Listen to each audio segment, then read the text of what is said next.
Well, first of all, Africa is a huge issue for me personally. It's why I've done work with the International Rescue Committee. It's why I spent time with the tragedy and the horrible situation in Uganda.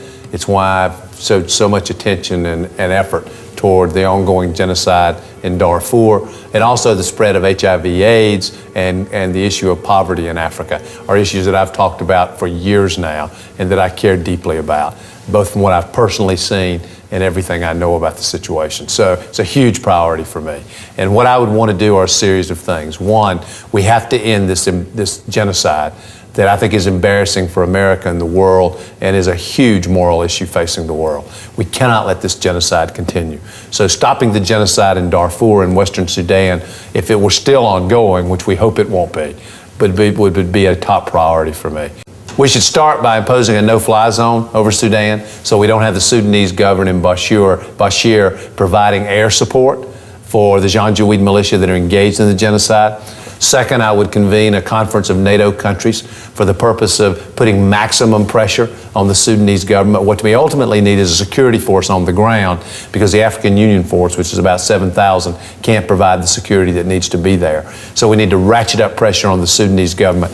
I would work with the Chinese because the Chinese have got to be brought to the table on this. They have the greatest economic leverage with Sudan. They have a significant amount of economic development in Sudan. They're in many ways propping up the government that's engaged in the genocide.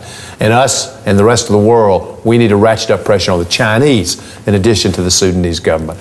We also need to push divestiture efforts. I've done it myself. Others have done it to make sure that we're getting money out that's being invested and can help support the Sudanese government that's engaged in this genocide. We need to ratchet up the sanctions against the companies, businesses, countries that are doing business in Sudan or doing business with those who are engaged in the genocide. So those are all the things that I would do with Sudan. Uganda has an ongoing civil war that's been going on for 20 plus years. About 1.5 million people have been herded into camps in northern Uganda.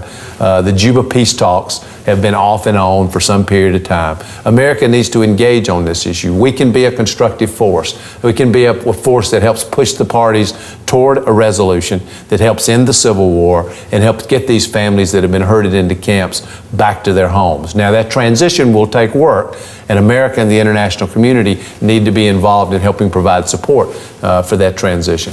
And then finally, America has to help in stopping the spread of disease and addressing the issue of poverty. What I want to do as president is lead an international effort to make primary school education available to 100 million children in the world who don't have it, helping stop the spread of disease with simple things like sanitation, clean drinking water. I am committed as president to invest in those things. On the education front, at least $3 billion a year. On the sanitation, clean drinking water, between $1 and $2 billion a year. Economic development, micro-lending, microfinance to small individual business owners can make an enormous difference in a place like Africa. And then on top of that, we need to stop the spread of HIV. And I've committed to investing $50 billion over a period of 5 years to making sure that both education and treatment is available for HIV.